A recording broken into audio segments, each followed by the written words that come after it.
When the EU enacted the GDPR privacy law, there were huge changes to the Whois database, which is utilized by registrars, domain owners, investors, brokers, cybersecurity experts, law enforcement, and beyond. Today, the ICA, the Internet Commerce Association, brings on some speakers to discuss a proposal. Now, this is not the ICA's proposal, nor one they necessarily endorse, just for educational purposes to hear out what the proposal is on how we can access GDPR, Whois in a post-GDPR world. A really fascinating proposal. It would include a lot of business opportunities as well. Really, really interesting to watch and learn. Enjoy.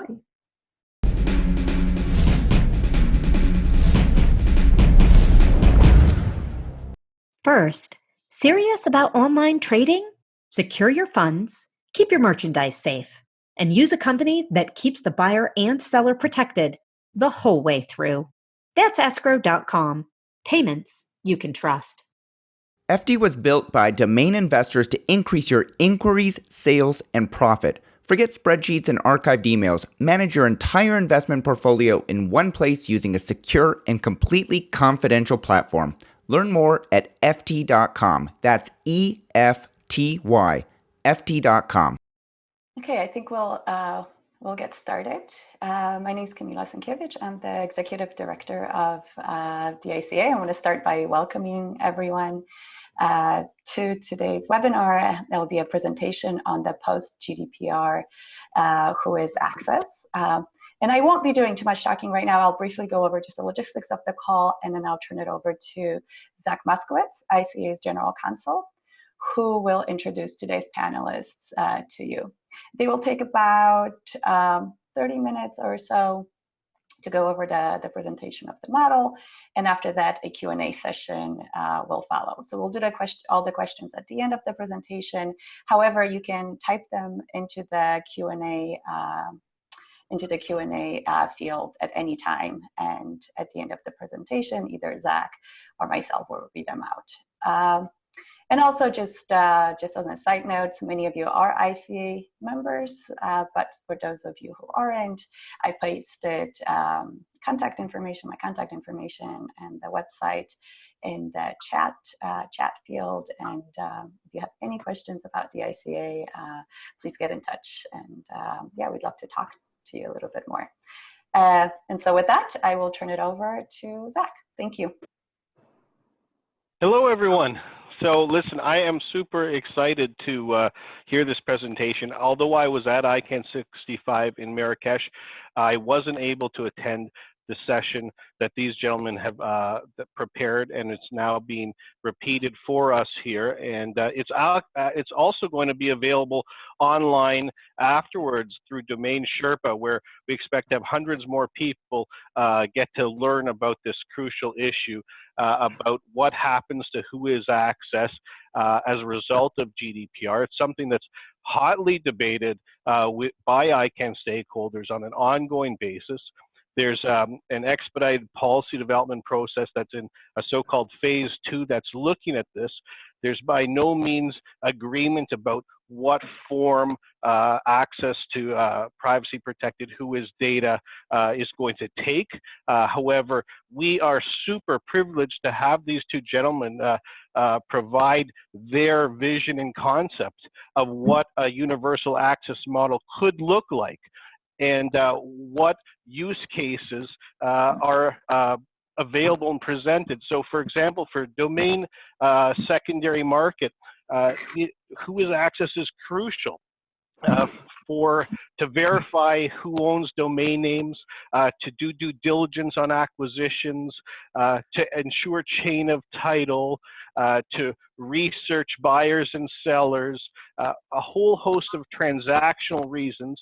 Plus, on the IP side, we recognize that the IP lawyers and attorneys need to have access in order to bring their complaints against cyber squatters, and likewise, domain registrants their domain lawyers need access in order to defend against sometimes what are unjustified UDRP or cyber squatting claims.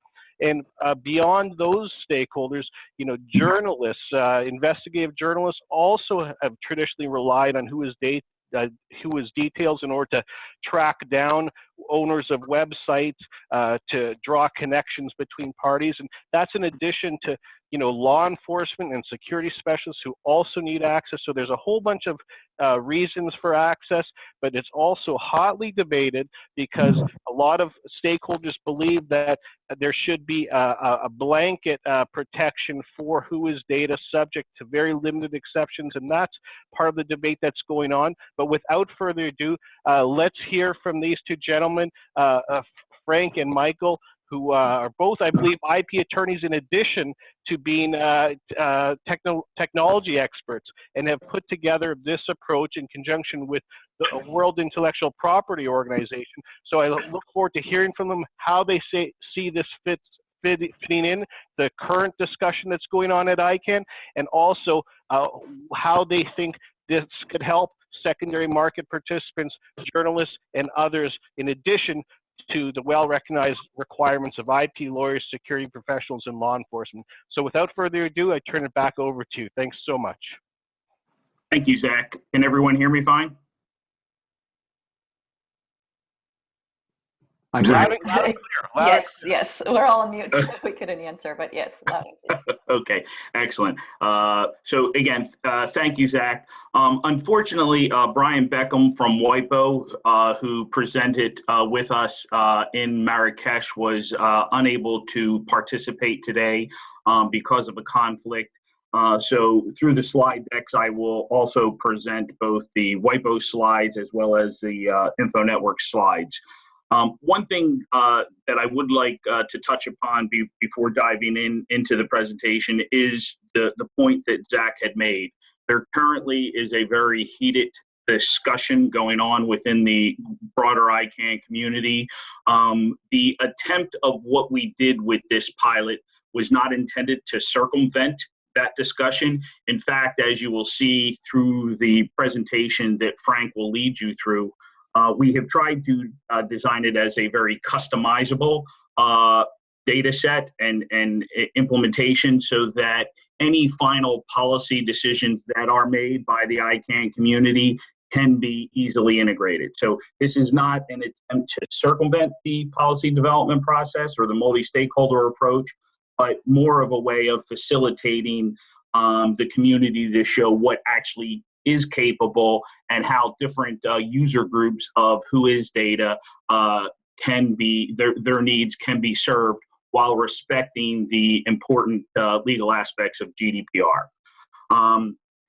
So again, putting on my Brian Beckham hat here, one of the WIPO has participated in this pilot because they have seen the potential for them to leverage their expertise in this area.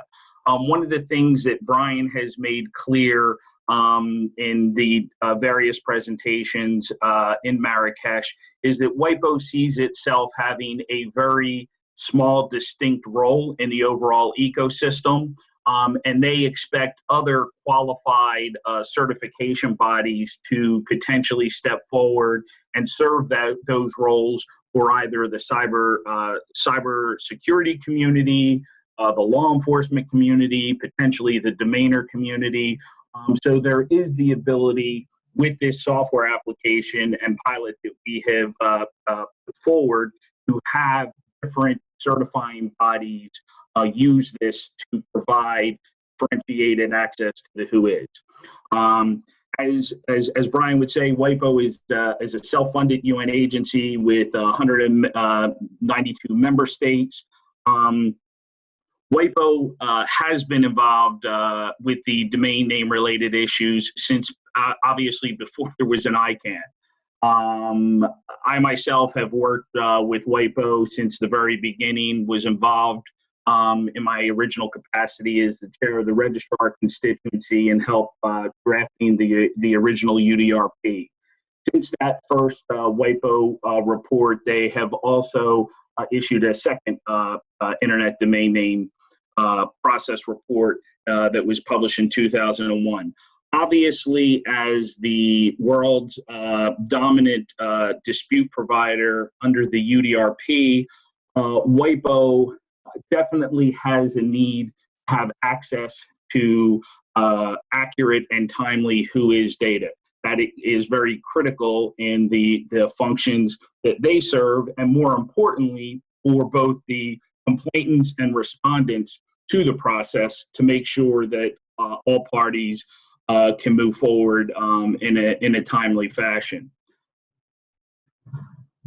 So again, what WIPO has tried to do here is they have tried to engage in this process, leveraging their unique qualifications in connection with in the areas of IP and how that potentially can serve a very narrowly defined role in this larger ICANN problem.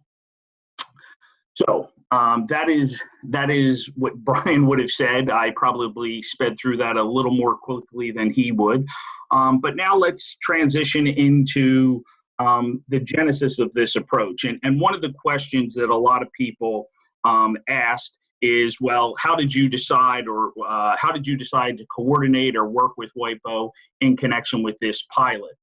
And actually, the answer to that is it was actually in connection with the work that I have done with the Universal Postal Union, the UPU, which is the registry operator of Post TLD. The UPU is a specialized agency of the UN, and the .post TLD is a registrant verified TLD. They are very stringent on who can register. One of the other things that the UPU has been involved in connection with .post is they have also begun to get involved in connection with digital identity.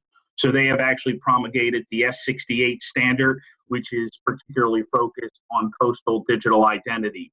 So originally, when designing this software and applications for the UPU to be involved in verifying the registrant for .post domain names, the light bulb kind of went on to say, well, if you're verifying registrants for .post, wouldn't you be able to verify requesters for purposes of accessing Whois data?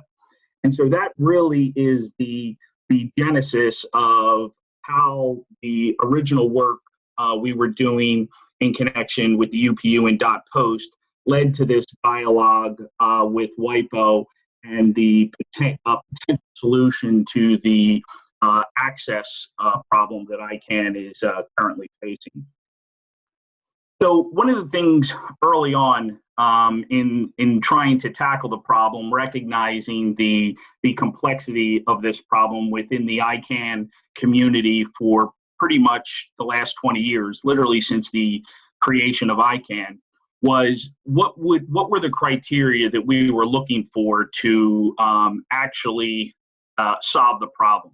So one of the things that we recognized is, while a lot of the discussion recently has been focused on GDPR, we are very cognizant of the fact that there is a growing proliferation of data localization laws, China, Russia, India, and other countries.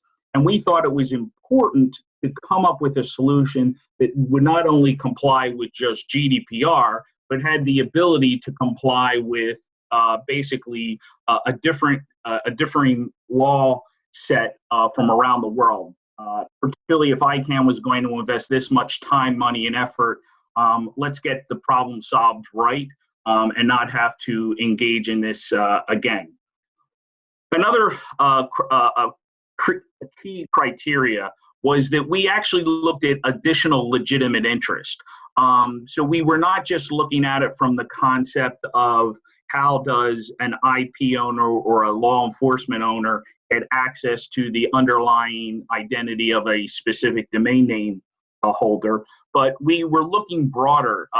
As Zach had alluded to, we've had a number of discussions with the cybersecurity researchers, CERT teams, and some members from law enforcement, where they do not necessarily need access to the underlying registrant data. They actually can do their analysis using pseudonymized records to identify trends. So we thought that that was something that was different. And once you began to potentially look at creating pseudonymized records, that not only opened it up in connection with how law enforcement could use it, but there was potentials for, as Frank will demonstrate later on, there's the potential to issue limited special use credentials for purposes of establishing the ownership of a domain name, and potentially the ability to kind of do a title or a record search for purposes of due diligence before engaging in the buying or selling of domain names. Another important criteria, and this again, the point of having this origin of this work being founded upon the UN, we were focusing on open standards and proven technologies.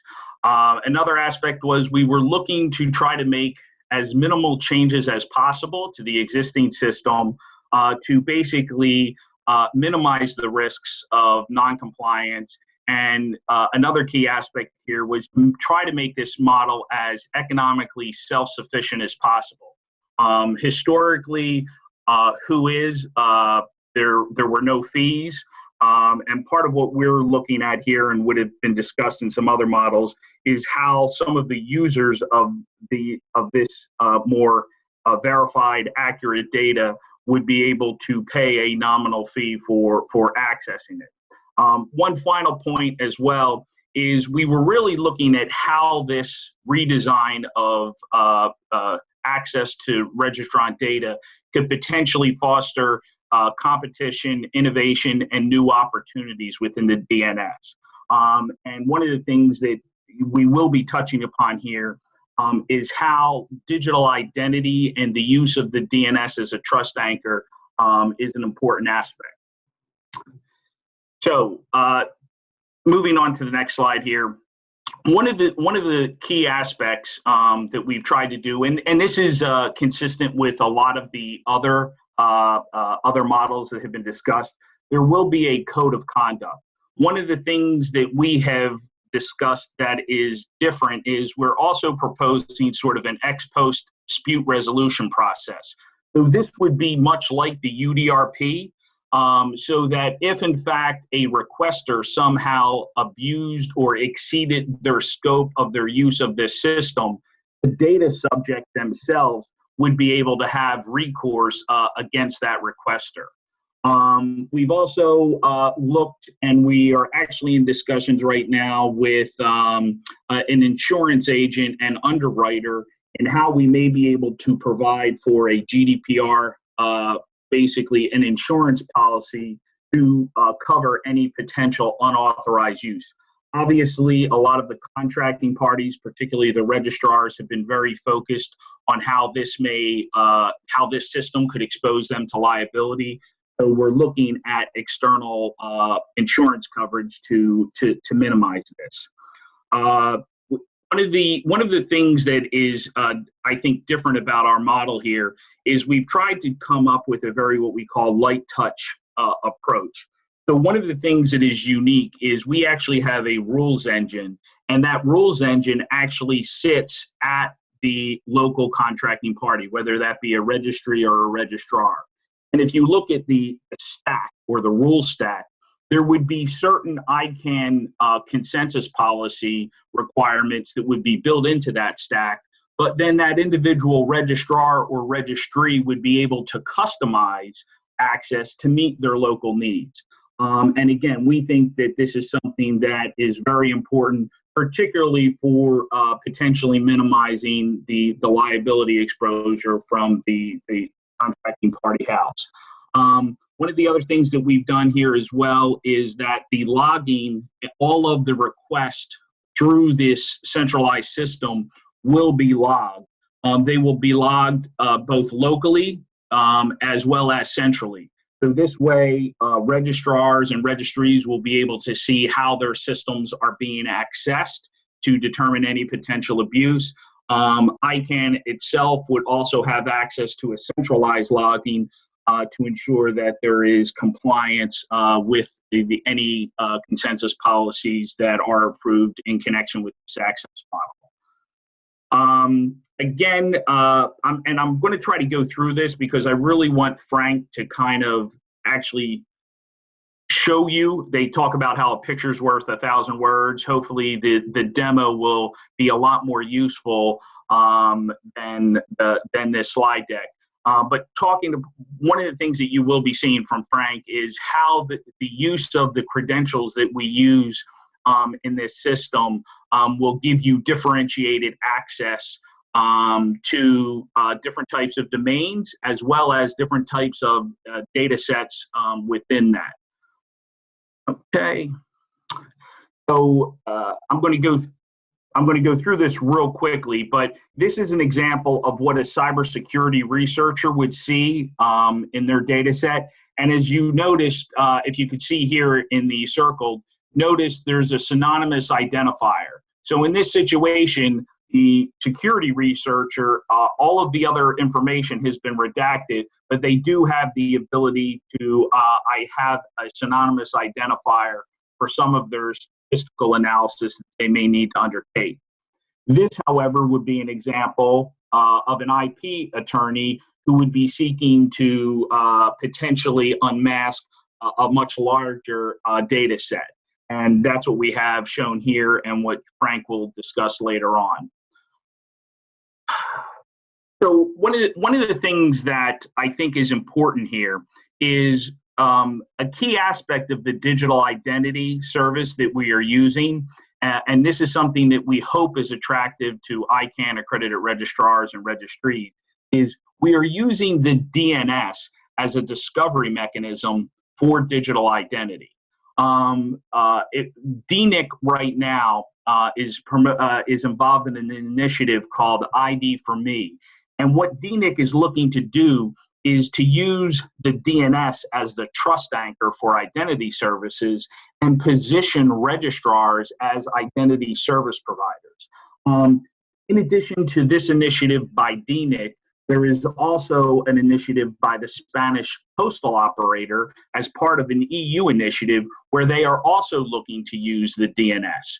So we think this is interesting. I think most people, particularly on this call, would agree that a lot of the fanfare and hype surrounding the 2012 expansion of the namespace has not met with the original expectations. So I think what's important for the broader community is how can we use the DNS for other innovative services that will provide opportunities to the community. Anything that makes the DNS relevant, I think, is important, not only to contracting parties, but to ICA members as well. As I've also noted here, the ability to use these synonymous identifiers and incorporate this into the ecosystem has the ability to potentially create what we call a chain of titles. Again, with the information going dark, Domain Tools was a resource I used to use as part of some of my due diligence or some of my testimony as an expert in the past. However, with a lot of that data going dark, it now becomes a lot harder to do that traditional analysis. So I just kind of want to just stop right here and allow Frank to actually walk through the software and provide some context for how these words on the slide deck actually are reduced into operational code. So I will stop there and then I will let Frank, I think you could take over now. Okay, let me just share my screen here.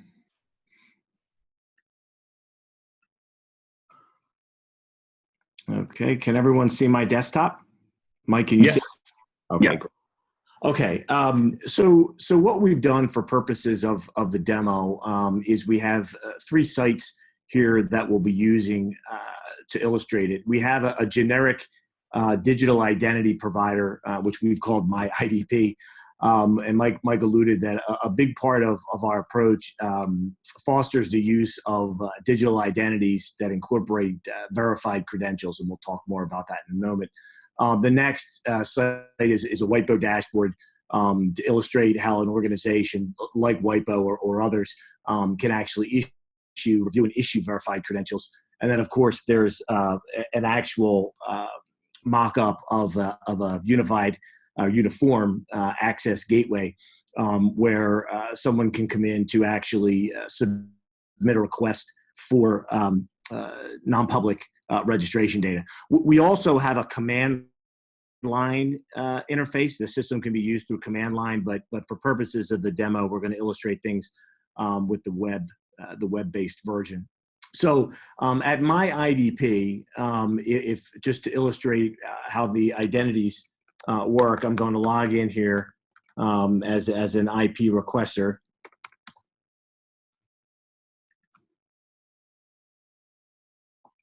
And so what do you see here on this page?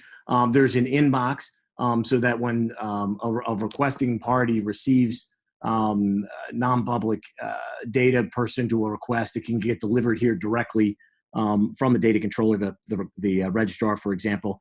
So the gateway that I mentioned, this could be centralized. This could also be operated by various registrars and contracted parties. The way the system works, that if a request needs to be routed to other parties as well, there's a mechanism for submitting that portion of the request. So if you're searching multiple domains that actually have to go to two different registrars, regardless of which portal you authenticate through, the request will go to the appropriate place, and then the data will get delivered back to the requester through their chosen method of delivery. In our example, it's via their digital identity with My IDP.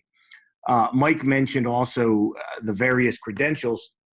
So in our approach, we envision requesters and registrants, for that matter, can have digital identities where they have verified credentials. So they may have a base personal data credential that's based on verification of their identity, and that can happen through a number of mechanisms.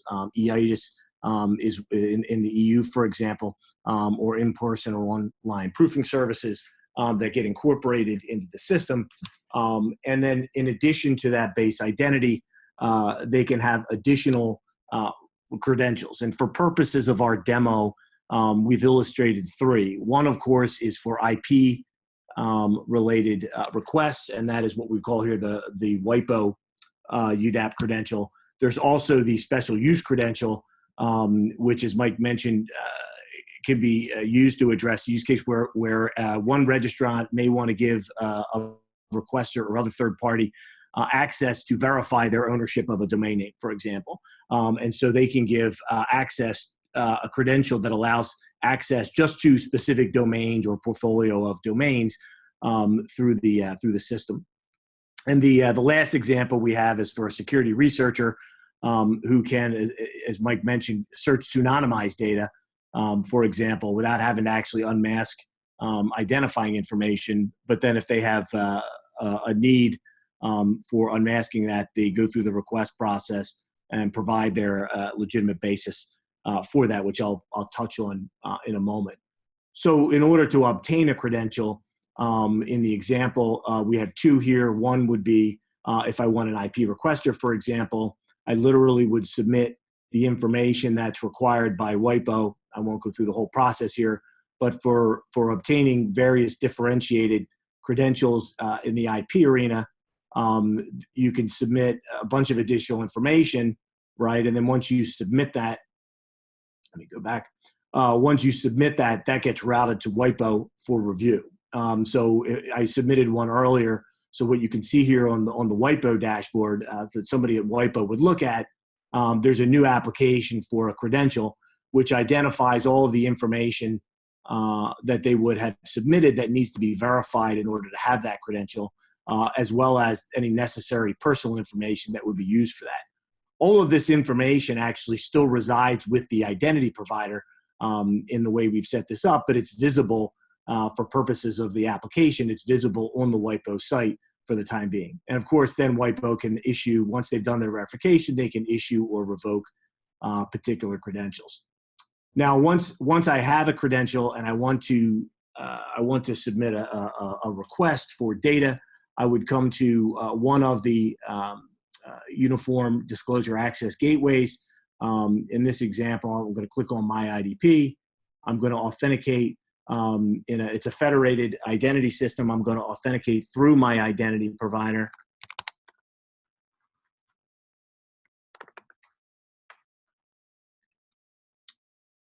To get into the gateway. And so now that the gateway is relying on the authentication that was done by my identity provider, I now have the proper form that's associated with my credentials. So I logged in here as an IP requester, and there are differentiated types of credentials we envision for the system. And now, of course, those are going to be decided by some of the policy decisions that Mike had mentioned earlier. But in the way we've established the system, if I'm an IP requester, there are certain types of requests I can make, and the form is populated based on that. So if I want to come in and I'll do a search on several domain names, and these are actual live domains that we have registered. And so the data that you'll see is actually pulled both from the public RDAP and the private system.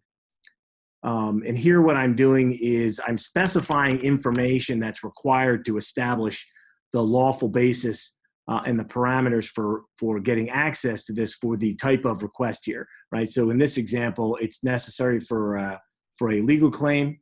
It's a pre-suit investigation. Of course, I have to attest to the accuracy and legitimacy of my request, and it's subject to the code of conduct that Mike mentioned. I accept that and I submit it. Now from here, what happens is I mentioned that those are 3 live domains that are actually registered with through different registrars, and obviously are managed through different registries. And so they get routed to the appropriate contracted party. And if I can pull this up here, I can give you an example of how that works. So if you see here, I think there was a comment on the chat that I responded to.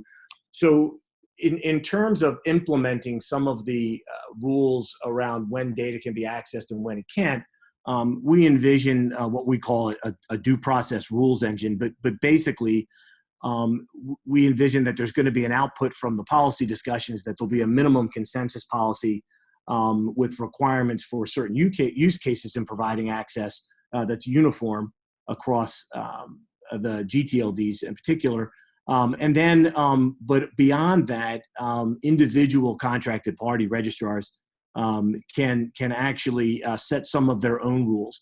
And so this chart, I won't walk through the whole thing, but this just illustrates some of the logic that would go through in order to determine, one, whether the request satisfies all the requirements of the minimum policy, but then beyond that, whether it satisfies the custom rules that particular data controller felt necessary to apply.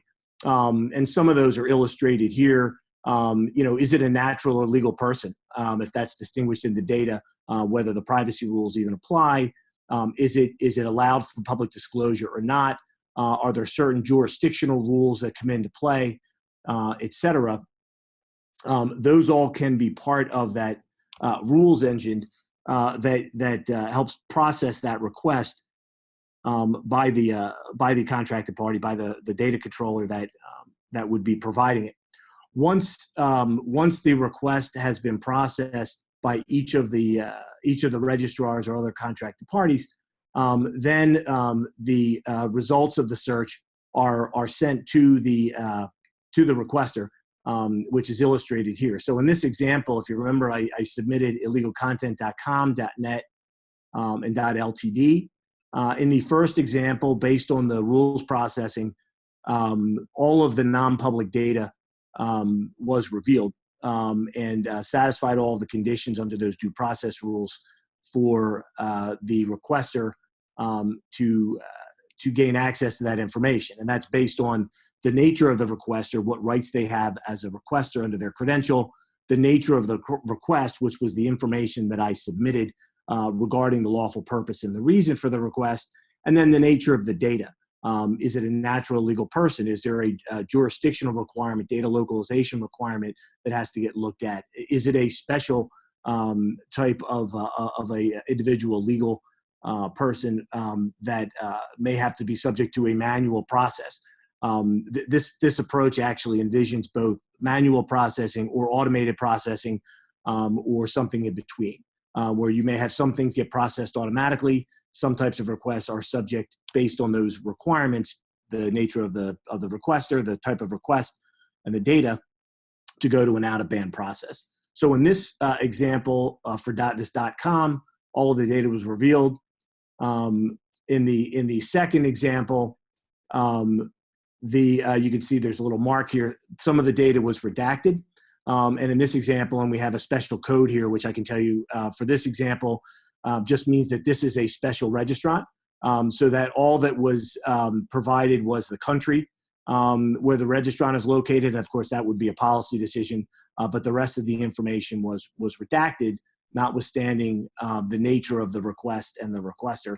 And then in the last example, everything was redacted for a different reason code, and this particular example was based on jurisdiction. The requester in this example is based in a jurisdiction that is subject to an out-of-band review or maybe an outright prohibition from where the data is actually localized. So that's just an illustration for that type of credential. The other credential which we wanted to illustrate here is the special use credential. And so in this example, if I log in again,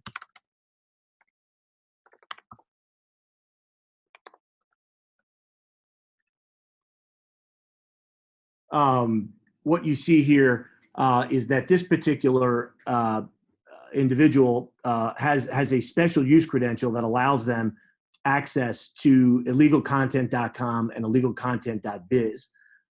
This can be provided in a number of ways, but in the system we envision either the person who wants access can make a request that actually gets routed to the registrant, for example, to issue that credential, or of course it can happen through other mechanisms as well.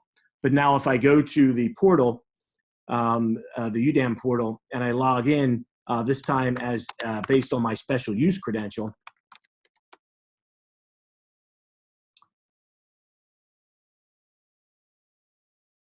I'm actually given a slightly different form.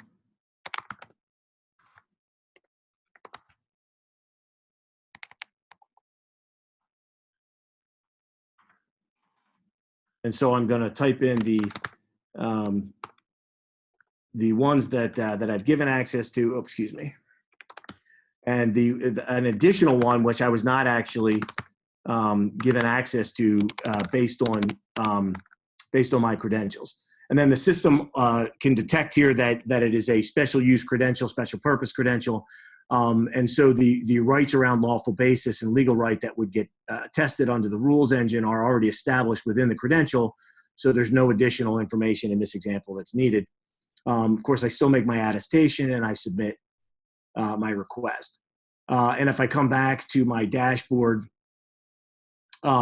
you'll see here now for info business site, and actually I had submitted this once earlier, so it's repeated. But for .info, provided all of the information because that was part of my valid credential.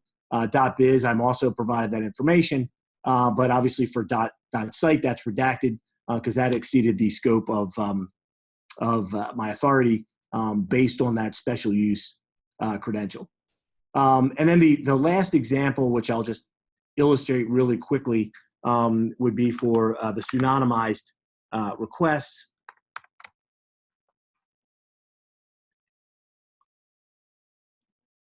And so in this example, I had submitted a search through a command line interface for all of these domains. And this represents a portfolio that I'm trying to do analysis on. And what happened here is based on the use credentials, it went through processing under the rules. And all I'm provided is a pseudonymous identifier that represents a correlation between these domains, but not the underlying identifying information itself. And that's obviously the same for the rest of them. And then the very last piece of this, and Mike had touched on this, is the logging.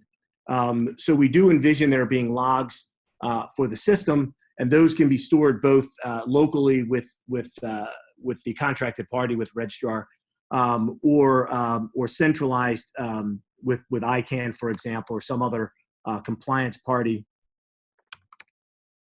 And of course, the rules around that will be set by policy. But what we have in our example and what we envision is again a pseudonymized log of various requests, so that if someone needs to come in and challenge the legitimacy of a request or do compliance checking or for other reasons, if they submit a request to unmask that data, they can do so. And then if they log back in this example, I'm logging in as an ICANN person doing compliance.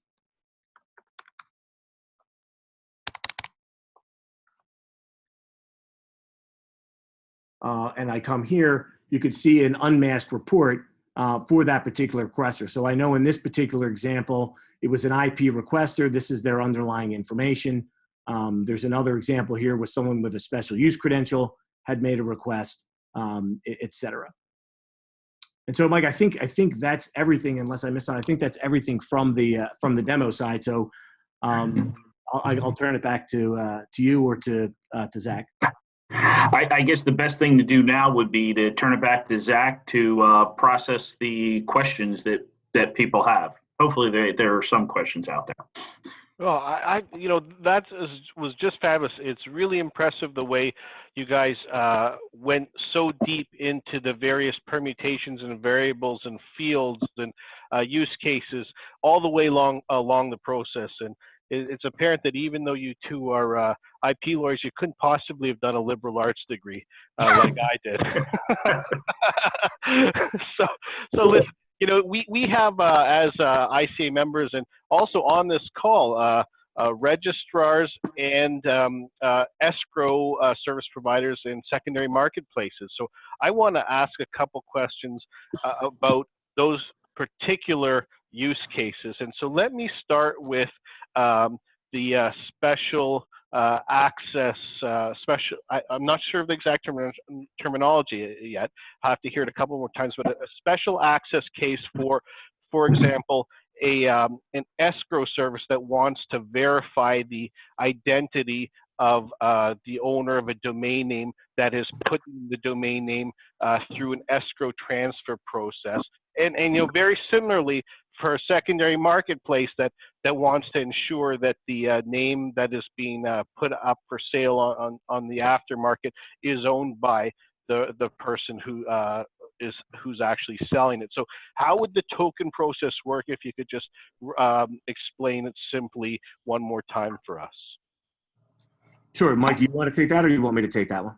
You can take that. Okay, sure. Yeah, Zach, so great question. And so what we envision, right, if we step back for a second, is the use of digital identities. And what I illustrated in the demo was an individual who had a special use credential. So in your example, you may have an escrow service and obviously individual members of that escrow team will have their own credentials. And it can they can get issued access credentials in a number of different ways. That can come from a particular registrant who's party to that transaction, right? So if it's in the midst of a transfer and they say, yes, I want to authorize that escrow service to access my data for purposes of that verification, they can issue the credential, or the escrow service through the system can request it and they can confirm it either way. And that can give them access to the underlying data. So in that example, the MyIDP credential that I showed there would belong to somebody from the escrow service. They would then go into one of the gateways, submit their search for the domains that they're looking to confirm, and then that verification report would be delivered. Another way this could be done too, particularly if you don't actually need access to the data itself, but just to confirm it, is we also envision that as the use of these credentials by both registrants and requesters, third-party requesters, moves forward, is the identity obviously could be tied to the domains themselves in the registry, so that I may have a special an escrow credential, if you will, right? There may be, just like with the IP credential from WIPO, there may be a general escrow credential that could be used for that purpose, that would allow people to go in and actually confirm that a particular registrant and their ID is associated with a portfolio of domains without having to actually unmask the data. Of course, it could be used for that too, depending on policy. So there's a couple of ways that it could be used, readily adapted for an escrow confirmation. Okay, excellent. And that's actually a good segue to the second part of my question, which has to do more with applications potentially for registrars and how registrants access registry services. And you touched on this in the presentation, that there's a capability of providing, I believe, a user ID that can potentially be used by a registrant for logging in across all registrars, or using this unified registrant ID to identify all domains in a person's portfolio, or avoid those instances where you have several different profiles with a particular registrar and you forget which domain names are under which profile, etc. Can you talk to us a little bit about that and let us know if I'm on the right track with these capabilities, and if that's something that's potentially offered through this model? So Frank, I'll start with that, and then you could follow up. So thanks, Zach. So what's very interesting is when EPP was originally designed, back in 2000, the original intent of the protocol was to provide basically for a federated identity. Unfortunately, that did not happen, and most registrars just transitioned from the RRP, the Registry Registrar Protocol, over to EPP, which has resulted in the proliferation of contact droids, both within the registry systems as well as the registrar systems. We believe that there is an ability, we've looked at this, and part of the, if you will, these verified credentials have already been implemented in part with what ICM Registry has done with XXX with their membership credential, which is a separate contact droid, which is associated with all domain names within the XXX TLD. So these are some of the things that we are looking at and that we've researched. And Frank has done a lot more deep diving and reading into the RFP. So I will turn it over to him to expand a little further in that. Yeah, I mean, I think at a high level, because I'm not sure how deep we want to dive into the tech, but right, the idea of this is to be able to use digital identities to have verified registrants and build that into the registry system. And so and a lot of this can be, from a capability standpoint, the system can be can tie a bunch of different profiles together, can keep them separate if necessary, although that somewhat defeats the purpose. But a lot of that would be decided by policy. And one of the points I made on the chat was, right, we do envision sort of a minimum consensus policy for certain use cases. And then beyond that, a lot of the individual rules around these sorts of things would be left up to the contracted parties themselves, who are responsible for the data. But in theory, the system could be used. I could as a registrant could get a verified credential and or set of credentials. I have my underlying digital identity, and I may have a profile with multiple registrars, each of which is its own credential. If you go back to the My IDP, I had in the one illustration there, you had a WIPO credential and a special use credential. that could easily be one registrar credential and another registrar credential. If they wanted to use federated authentication, great. Or if not, it could also be used just to tie it to the underlying domain data in the registry. But actions that I take would be associated with that identity with respect to those domains. So it could be used to tie various portfolios together, even if they're with different registrars. And then obviously, as they're transferred, those credentials would be updated, either revoked or modified. So does that answer your question, or was there an aspect of that I didn't touch on? No, that's good. So listen, we don't have much more time, and there are some additional questions from participants and attendees. So I want to ask you two real quick questions, if you give me two quick answers, and then I'll turn it back over to Camila to go through some questions from the attendees before we conclude. But the first question is, there is another model that was presented at ICANN 65 by PwC. If you could just, I don't expect you to do an analysis of the differences. I'm sure there's many, but if you could, in a nutshell, just explain what you perceive as the primary differentiators between the two models, or why there are two models. I'll give you the one key differentiation is in the PwC model. It's very analogous to the trademark clearinghouse, where there is a single issuer of the credentials. One of the things that is very key to our proposal here is we want a variety of underlying base identity providers to be that trust anchor. So in Europe, with the EIDAS regulations, any of those national credentials would be acceptable. We look forward a DigiCert, Symantec, GoDaddy, with those, someone coming forward with their own CA or EV cert that meets certain baseline criteria. What we've tried to do here is create an ecosystem to foster competition, not create a single monopolistic credential provider. We want to allow multiple identities to work in this framework, and we want those identities to be used in a number of different areas. So that, to me, I think is one of the key differentiators in how we've approached it. Frank, maybe on the tech.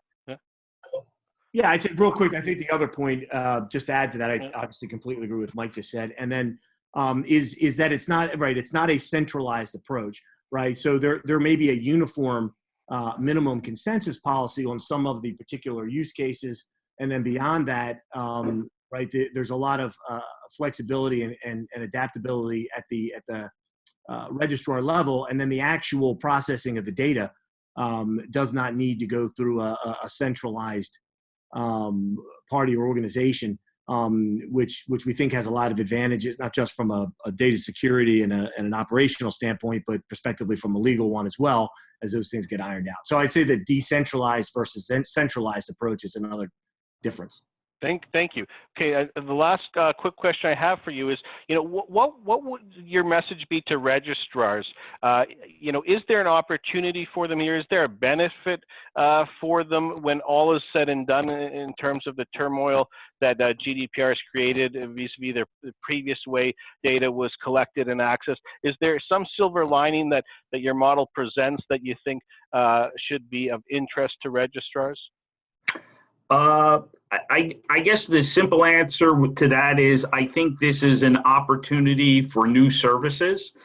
So instead of looking at the GDPR as a burden, the glass half empty, I kind of look at it as half full. These are new opportunities. And this is one of the things, a lot of the federated identities and using the DNS as a trust anchor, we've really built upon and incorporated a lot of the business logic from DNIC and ID for me. And again, I would really encourage any registrars on the call to look at what DNIC is proposing. And what we're looking to do is just take that and literally take it to a different scale and really begin to provide different opportunities for registrars as identity service providers in an evolving market. And one final point to registrars or any registries on the calls. it was very clear in Marrakesh, and which will be very clear in Montreal. DNS abuse is the new code speak, or the new hot button topic within ICANN. And in tackling abuse, you could either tackle abuse by verifying registrants on the front end, or doing a lot of monitoring on the back end. And if you look at what the .dk registry did by implementing registrant verification on the front end, we think that this is a business opportunity to address a larger DNS abuse situation. So again, we're trying to make this a win-win. And that's kind of, again, guided a lot of our approach to the design and implementation of this system. And I want to add to that and touch on, because I know there was a question about GDPR compliance on the chat as well. And I think one of the key things, one of the key takeaways to your question about what requesters can registrars can take away, is that the approach we're taking here, well, first of all, obviously we focused on the technology and the demo, but beyond that, we do have a lot of thoughts on policy, which obviously there's a whole group of folks trying to establish policy, but also other legal aspects of this, such as dispute resolution. There's a built-in dispute resolution process, as well as the concept of financial state for certain volume requesters that I know we don't have time to go into now, but the approach looks at not just the technology, but also policy and legal considerations as well. And group insurance is another thing that we've also into on that front as well. And then on the technology side, I think the other key thing is yes, the intent of this is to be GDPR compliant, and obviously we're building it in mind. But what beyond that, it's not exclusively focused on GDPR. And so to the extent there are other data privacy regulations, data localization regulations, or other legal considerations, the idea of this due process engine and keeping it decentralized allows there to be a balance between minimum consensus policy for GDPR, for example, but also the customization that various registrars may need to address other risk considerations beyond GDPR. Excellent. Camila?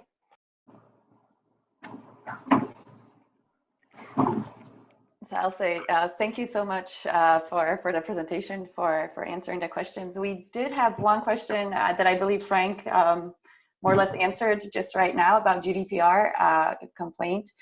I'll just read it out anyway, just to make sure that it's been addressed. It says, this is from Charles, is the system GDPR compliant? Can I use a GDPR complaint against one or more organizations in a proposed system to have my personal information removed from the system? And the answer to that, as I tried to go through, is yes. I mean, that is a big goal of this. And I mentioned we have actually an alternative dispute resolution concept that's part of this, would be part of the code of conduct, so that if a data subject or a registrar on behalf of a data subject had a complaint about someone exceeding the scope of use under their credential, et cetera, there's mechanisms we envision being built in to address that. Thank you for that. And I think I did skip one question earlier. This was from Rick Latona. I know you guys were chatting back and forth a little bit, but the last question says, would that credential identifier or the hashed unique identifier that represents a registrant still be shown even if the registrar has access blocked in their rule because the customer elected for privacy? It sounds like you would hide the contact information and names, but still show the unique identifier even if there is privacy. Please confirm. Yeah, no, not necessarily. We showed that in the example to illustrate the point, but this is actually something we've had a lot of discussion about. And I'll use the security research as a great example of this, where they make synonymous search where they're not getting the underlying information. They don't necessarily have to get that contact identifier either. All they need is the actual output from that. And so they may have some sort of a transaction number or something that can relate back to it if they need to come back into the system. But for security reasons and other, it's not the underlying identifier may not need to be revealed to the requester, and may not be the right thing to do. It may just be used in the back end among the registrars and among the within the system to do those operations, but not necessarily disclosed. Thank you. I don't see any other questions from our attendees. If there are, come to me. I'll be happy to forward them or answer them the best that we can. We are almost at the hour, so I'll again thank you, both Michael and Frank, for taking the time going over the presentation, going over the model. If there's any other last-minute words that you want to share before we sign off? I guess the last final words is we originally demoed a proof of concept in Kobe, and based upon that feedback is the current code base that you see that we presented in Marrakesh. Some of the stuff that we're doing right now is we're actually beginning to implement with those registrars or registries that already have operational RDAP servers in place. As Frank said, we were already pulling some of the data from those that are publicly available. If there is anyone interested, please let us know. We would like to see how this system can continue to evolve to literally be responsive to the people that need and have that need access to this data on a regular basis.